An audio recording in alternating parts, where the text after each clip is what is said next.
ತಂದೆಯಾದವನು ಸಾಮಾನ್ಯನೇ.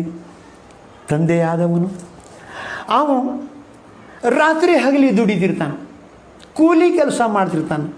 ಮಳೆ ಅನ್ನಂಗಿಲ್ಲ, ಚಳಿ ಅನ್ನಂಗಿಲ್ಲ, ಗಾಳಿ ಅನ್ನಂಗಿಲ್ಲ, ಬಿಸಿಲು ಅನ್ನಂಗಿಲ್ಲ. ಈ ಊರೋ ಇನ್ನೊಂದು ಊರೋ ಶ್ರಮಜೀವಿಗಳು ನೋಡ್ರಿ, ಊರಿಂದ ಊರಿಗೆ ಅಲಿತಿರ್ತಾನೆ. ನನ್ನ ಮಗ ಸಾಲಿ ಕಲಿಯಾಕತ್ಯಾನು, ನನ್ನ ಮಗ ದೊಡ್ಡ ಸಾಹೇಬ ಆಗಬೇಕು, ನನ್ನ ಮಗ ನೌಕರಿ ಮಾಡಬೇಕು, ನನ್ನ ಮಗ ಯಾರ ಮುಂದೆ ಕೈ ಒಡ್ಡಿ ನಿಲ್ಲಬಾರದು, ಸ್ವಾವಲಂಬಿಯಾಗಿ ಬದುಕಬೇಕು ಅಂತ ಹೇಳಿ ಕನಸನ್ನು ಕಾಣುವಂಥ ತಂದೆ ಮೈಯಲ್ಲಿ ಹುಷಾರ್ ಇರಲಿಲ್ಲ, ಜ್ವರ ಬಂದಾವಂದರೂ ಕೂಡ ಕೆಲಸ ಮಾಡ್ತಿರ್ತಾನೆ, ರಾತ್ ಪಾಳಿ ಮಾಡ್ತಿರ್ತಾನೆ, ಹಗಲಿ ಪಾಳಿ ಮಾಡ್ತಿರ್ತಾನೆ. ಇಷ್ಟೆಲ್ಲ ಕಷ್ಟಪಟ್ಟು ಸಾಲಿ ಕಲಿಸಿದ ಬಳಿಕ ನಾವು ದೊಡ್ಡವರಾಗ್ತೀವಿ.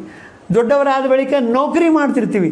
ನೌಕರಿ ಮಾಡೋಕ್ಕೆ ನಾವು ಬೆಂಗಳೂರಿಗೆ ಹೋಗ್ತೀವಿ, ಮೈಸೂರಿಗೆ ಹೋಗ್ತೀವಿ, ಅಮೇರಿಕಾಕ್ಕೆ ಹೋಗ್ತೀವಿ, ಜಪಾನ್ಗೆ ಹೋಗ್ತೀವಿ, ಮುಂಬೈಗೆ ಹೋಗ್ತೀವಿ, ಎಲ್ಲೋ ಹೋಗ್ತೀವಿ. ಆದರೆ ಹಡದ ತಾಯಿ ತಂದೆಗಳು ಹಳ್ಳ್ಯಾಗನ ಇರ್ತಾರೋ, ಮನ್ಯಾಗನ ಇರ್ತಾರೋ. ಮುಪ್ಪಿನ ಕಾಲ ಆದರೂ ಕೂಡ ದೇವರಂತೆ ಬೇಡ್ಕೋತಿರ್ತಾರೆ. ಏನಂತ ಬೇಡ್ಕೋತಿರ್ತಾರೆ ಗೊತ್ತದ? ಹೇ ಪರಮಾತ್ಮ, ನನ್ನ ಮಗ ದೂರ ದೇಶದೊಳಗೆ ನೌಕರಿ ಮಾಡಕತ್ಯಾನು. ಹೇ ಪರಮಾತ್ಮ, ನನ್ನ ಮಗ ಎಲ್ಲೇ ಇರಲಿ ಸುಖವಾಗಿ ಇರುವಂತೆ ಅನುಗ್ರಹ ಮಾಡು ಪರಮಾತ್ಮ. ಹೇ ಪರಮಾತ್ಮ, ನನ್ನ ಮಗನಿಗೆ ಬರುವ ಕಷ್ಟಗಳೆಲ್ಲ ನನಗೆ ಬರಲಿ, ನನ್ನ ಮಗನಿಗೆ ಬರುವ ದುಃಖ ದುಮ್ಮಾನಗಳೆಲ್ಲ ನನಗೆ ಬರಲಿ, ನನ್ನ ಮಗನಿಗೆ ಬರುವ ರೋಗಗಳೆಲ್ಲ ನನಗೆ ಬರಲಿ, ನನ್ನ ಮಗನಿಗೆ ಬರುವ ಸಾವು ನಮಗೆ ಬರಲಿ, ಉಳಿದ ಆಯುಷ್ಯ ನಮ್ಮದು ನನ್ನ ಮಗನಿಗೆ ಹತ್ತಲಿ ಅಂಥೇಳಿ ಪ್ರಾರ್ಥನೆ ಮಾಡ್ತಿರ್ತಾರೆ. ಇಂಥ ಪರಮ ಉಪಕಾರಿಯಾದಂಥ ತಂದೆಯ ಋಣ, ಇಂಥ ಪರಮ ಉಪಕಾರಿಯಾದಂಥ ತಾಯಿಯ ಋಣ ತೀರಿಸಲಿಕ್ಕಾದೀತೇನು? ಪೈಗಂಬರ್ ಹೇಳ್ತಾರೆ ಒಂದು ಕಡೆ, ಮಾँ के कदमों के नीचे जन्नत है.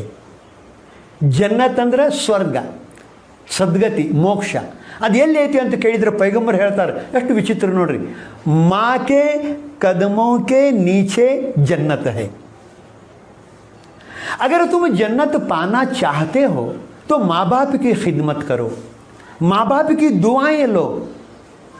माँ बाप की दुआ हर दर्द की दवा ಅಂತ ಹೇಳ್ಕೊಂಡು ಬಂದರು. ತಾಯಿ ತಂದೆ ಆಶೀರ್ವಾದ ಬಹಳ ದೊಡ್ಡ ನಿನ್ನ ಭವಿಷ್ಯವನ್ನು ಉಜ್ವಲಗೊಳಿಸುವಂಥದ್ದಿರ್ತದೆ. ಅದಕ್ಕೆ ಅವರ ಮನಸ್ಸನ್ನು ನೋವು ಮಾಡಬೇಡ. ಈ ಮಾತನ್ನು ಪುರಂದರದಾಸರು ಹೇಳ್ಕೊಂಡು ಬರ್ತಾರೆ.